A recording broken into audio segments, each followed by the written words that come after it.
ጤና ይስጥልን ክቡራን ተመልካቾቻችን አሁን ከዜና ኢትዮጵያ የቢዝነስ ዜና ወደ እናንተ ይደርሳል። አሚር ጌቱ አብሬያችሁ ቆይታ አድርጋለሁ። ዲጂታል ኢትዮጵያ 2030 ስትራቴጂ በንግዱ ዘርፍ እየተከናወኑ ያሉ ተግባራትን በማጠናከር የጥሬ ገንዘብ ግብይትን ወደ ዲጂታል ስርዓት የመለወጥ ሂደትን የሚያፋጥን መሆኑ ተገለጸ። ስትራቴጂው በቦታና በጊዜ የተገደበውን የንግድ ልውውጥ በማዘመን አዳዲስ የስራ ዕድሎችን እንደሚፈጥር ተጠቁመዋል። ኤዶሚያስ ንጉሴ ኢትዮጵያ ዲጂታል 2025 ስትራቴጂን በስኬት አጠናቃ በዘርፉ የጀመረችውን እድገት ለማስቀጠል ዲጂታል 2030 ስትራቴጂን ተግብራለች። ዲጂታል ስትራቴጂው በንግዱ ዘርፍ እየተከናወኑ ያሉ ዘርፈ ብዙ ተግባራትን ይበልጥ በማጠናከር የጥሬ ገንዘብ ግብይትን ወደ ዲጂታል ስርዓት የመለወጥ ሂደትን የሚያፋጥን ነው።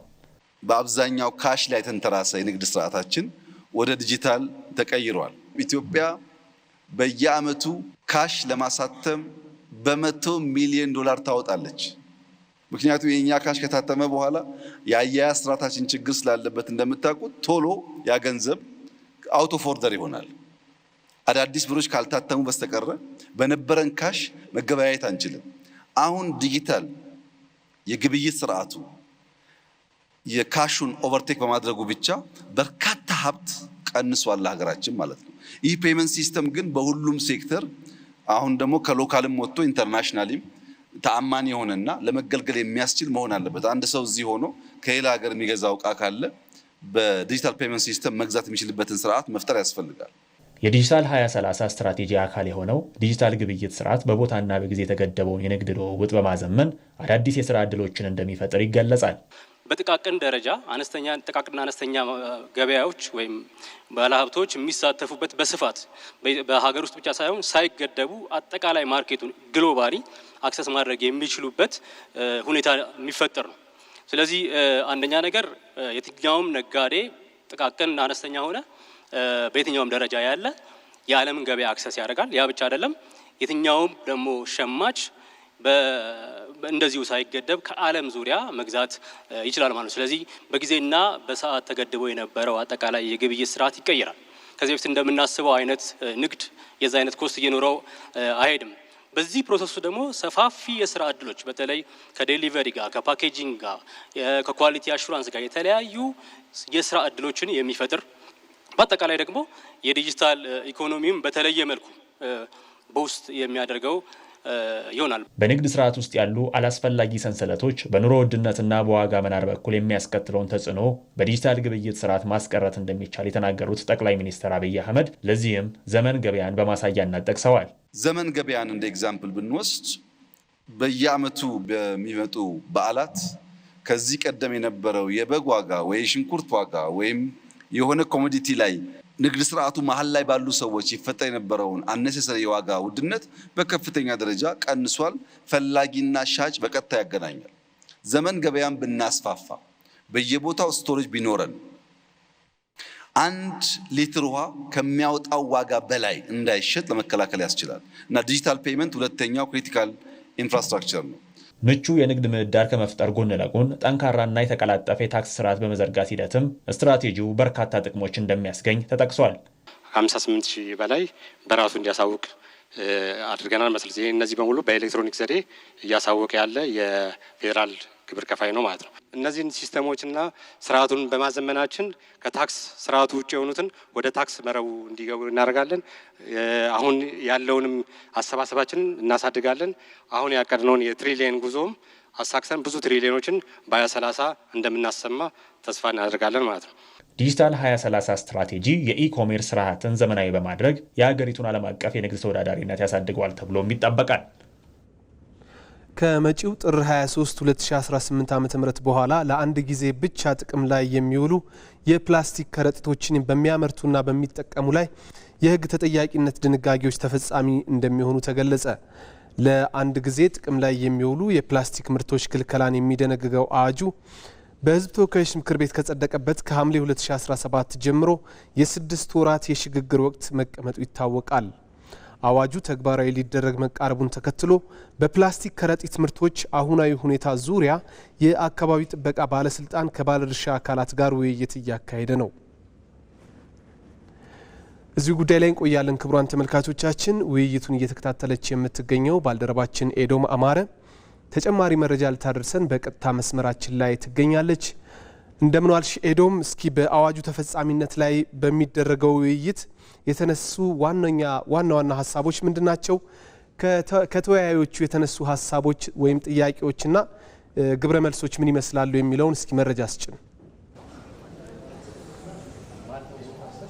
አመሰግናለሁ አሚር። እንደምን ውለሃል? ቀደም ሲል አንተም እንዳልከው የአካባቢ ጥበቃ ባለስልጣን ከባለድርሻ አካላት ጋር በደረቅ ቆሻሻ አዋጅ ላይ እንግዲህ ውይይት ሲያደርግ ቆይቷል። ከዚህ ከደረቅ ቆሻሻ አወጋገድ ደግሞ እንደምናስታውሰው በሕዝብ ተወካዮች ምክር ቤት የጸደቀው አንድ ጊዜ ብቻ ተጠቅመን የምንጥላቸው የፕላስቲክ ከረጢቶች ዋነኛው ነው። እንግዲህ ከሐምሌ 18 2017 ዓ.ም ጀምሮ እስከ መጪው ጥር 23 ድረስ ለ6 ወራት ለአምራቾች የሽግግር ጊዜ እንደነበረ ይታወሳል። እንግዲህ ይህ ወቅት ተጠናቆ ከመጪው ጥር 23 2018 ዓ.ም ጀምሮ የፕላስቲክ ከረጢትን ወደ ሀገር ውስጥ ማስገባት፣ በሀገር ውስጥ ማምረት እንደዚሁም ደግሞ የፕላስቲክ ከረጢትን መጠቀም በሕግ እንደሚያስጠይቅም በዛሬው ዕለት ይፋ ተደርጓል። የ6 ወር ጊዜው ተጠናቋል ማለት ነው።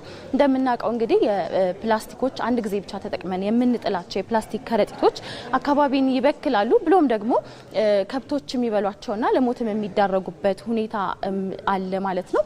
ሌላው ደግሞ እንግዲህ ሀገራችን ከያዘችው ልማት የኮሪደር ልማት የወንዝ ዳር ልማቶችም አኳያ እነዚህ የፕላስቲክ ከረጢቶች አካባቢን ከማቆሸሽ አንጻር ያላቸው ሚና የጎላ እንደሆነ የአካባቢ ጥበቃ ባለስልጣን ዋና ዳይሬክተር ኢንጂነር ሌሊሴ ነሜ ተናግረዋል። ስለዚህም ሁሉም ህብረተሰብ ከዚህ ልማት ጎን መቆም አለበትም ነው ያሉት። እንግዲህ በዚህ የሽግግር ወቅትም ለአምራቾች በርካታ ስራዎች ተሰርተዋል። ከተለያዩ አጋር አካላት ባለድርሻ አካላት ጋር በጋራ በመሆን አምራቾች ወደ ሌሎች ኢንዱስትሪዎች እንዲሸጋገሩ ለማድረግም በርካታ ስራዎች ተሰርተዋል።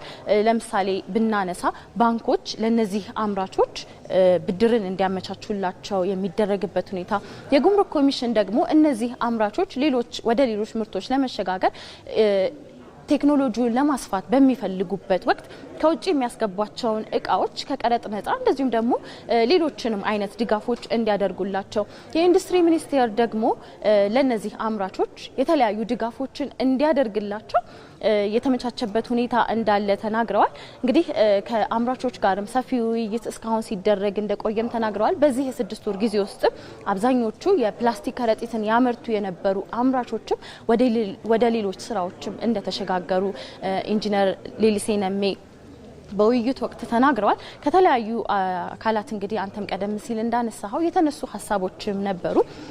ይህ የሽግግር ወቅት የ6 ወር ወቅቱ ጊዜ በቂ ነበር ወይ የሚል ጥያቄ ነበረ። እንደዚሁም ደግሞ አምራቾቹ የነበራቸውን ፋብሪካ ወደ ሌላ አምራችነት ለመቀየርስ ምን ያህል ተቋሙ አብሯቸው ነው ከጎናቸው ነው የሚሉ ጥያቄዎችም ተነስተው ነበረ።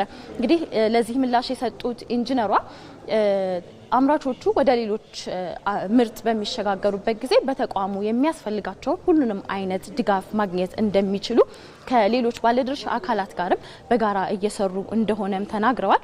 እንደዚሁም ደግሞ በ6 ወር ጊዜ ውስጥ ብቻ አይደለም ከ2 ዓመት በላይ ነው በዚህ ጉዳይ ላይ ስንሰራበት የነበረው። ስለዚህ የሽግግር ወቅቱ 6 ወር ይሁን እንጂ ግንዛቤዎችን ከመፍጠር አንጻር ከ2 ዓመት በላይ ሲሰራበት እንደቆየም በዚሁ መድረክ ላይ ተነስቷል። ስለዚህ ማንኛውም ግለሰብ ከጥር 23 ጀምሮ የፕላስቲክ ከረጢቶችን አንድ ጊዜ ብቻ ተጠቅመን የምንጥላቸውን የፕላስቲክ ከረጢቶችን መጠቀም አይችልም። እንደዚሁም ደግሞ አምራቾችም ማምረት አይችሉም። ሀገር ውስጥ የሚያስገቡም ኢምፖርተሮችም እነዚህን ምርቶች ወደ ሀገር ውስጥ ማስገባት አይችሉም። ከጥር 23 ጀምሮ ቅጣቱ እንደሚጀምርም በይፋ ዛሬ ተነግሯል ማለት ነው። ለሰዓቱ ያለኝ መረጃ ይህንን ይመስላል። አሚር ኤዶም፣ ለመረጃው ከልብ እናመሰግናለን። መልካም ቀን ይሁንልሽ። ወደ ቀጣዩ ጉዳያችን እናልፋለን። ከቅርብ ዓመታት ወዲህ ለቱሪዝም ዘርፉ የተሰጠው ትኩረት ኢንዱስትሪው ለሀገር ምጣኔ ሀብት እድገት የሚያበረክተውን አስተዋጽኦ እያሳደገው እንደሚገኝ ተገለጸ። የማክሮ ኢኮኖሚ ማሻሻያ ትግበራን ተከትሎ በስፋት የተከናወኑ የመዳረሻ የመሰረተ ልማትና የገጽታ ግንባታ ስራዎች ለዘርፉ እድገት የጎላ ሚና መጫወታቸውም ተጠቁመዋል። መቅደስ እንዳለ ኢትዮጵያ ታሪካዊ፣ ባህላዊ፣ ተፈጥሯዊና ሰው ሰራሽ የቱሪዝም ሀብቶችን የታደለች ሀገር ናት። ያም ሆኖ ዘርፉ ለሀገሪቱ ምጣኔ ሀብት የሚያበረክቱ አስተዋጽኦ ዝቅተኛ ሆኖ ቆይቷል። ሀገራዊ ለውጡን ተከትሎ በመንግስት ከተለዩ 5 የኢኮኖሚ ምሰሶዎች ውስጥ የተካተተው ቱሪዝም አሁን ላይ ከፍተኛ እድገት እያስመዘገበ ስለመሆኑ ይገለጻል። በቱሪዝም ዘርፉ የተከናወኑ ውጤታማ ተግባራት የቱሪስት መዳረሻዎች የተስፋፉበትና ዓለም አቀፍ ደረጃቸውን የጠበቁ መሰረተ ልማቶች የተገነቡበት መሆኑንም በጉዳዩ ላይ ያነጋገርናቸው የዘርፉ ተዋንያን ገልጸውልናል። ገበታ ለሀገር፣ ገበታ ለሸገር እንዲሁም የኮሪደር ልማቱን ጭምር የውጭ እንግዶችን ብቻ ሳይሆን የውስጥ እንግዶችንም ሳቢ ከማድረግ የአገልግሎቱ ተጠቃሚ ለማድረግ ይሄ ቀጥታ ግንኙነቱ ከቱሪስቱ ጋር ነው። ስለዚህ እንግዳው ወይም ደግሞ ጎብኚው ሊያይ የሚፈልገው የተለያዩ ነገሮች ይኖራሉ። ስለዚህ የመጀመሪያውን ኢኒሼቲቭ የወሰደው ለኔ ከባለ ሀብቱ በፊት መንግስት ነው እና ሀላላ ኬላ ተብሎ ጎርጎራ፣ ወንጪ እነዚህ የተጨመሩ እሴቶች ናቸው ለቱሪዝሙ የሚያሳድጉ። በአጠቃላይ ቱሪዝም ደስ የሚለው ፓርት ምንም የሀገር አንጡራ ሀብት ሳይነካ ሀሳብን ብቻ በመሸጥ የሚገኝ የውጭ ምንዛሪ ዘርፍ ነው።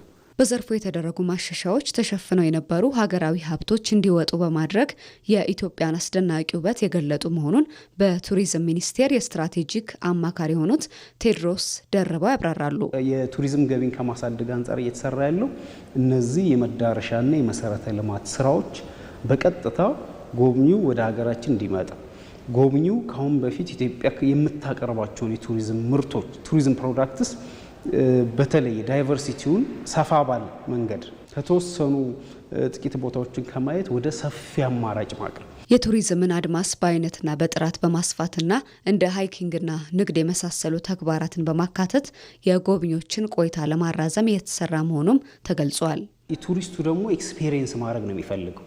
ለምሳሌ ቀደም ሲል የነበረው ቱሪስት ኦብዘርቬሽናል ባህሪ ያለው ነው ማለት መመልከት። አሁን ያለው የቱሪስት ትሬንድ ግን ኢመርሽን ነው። የምግብ ባህል ሊሆን ይችላል፣ የተለያዩ የካልቸራል ፌስቲቪቲስ ሊሆኑ ይችላሉ። በእነዚህ ሂደት ውስጥ ቱሪስቱ መሳተፍ የዛ የካስት መሆን ከኦዲየንስነት ወደ ካስት የመቀየር ልማድ ነው ያለው። እነዚህ አክቲቪቲስ እነዚህን ኤክስፔሪየንሶች ማስፋት ዘርፉን ከዘመኑ የዲጂታል ቴክኖሎጂ ጋር በማስተሳሰር የቱሪዝም መዳረሻዎችን በዘመናዊ መንገድ የማስተዋወቅ ስራ እየተሰራ መሆኑም ተብራርቷል።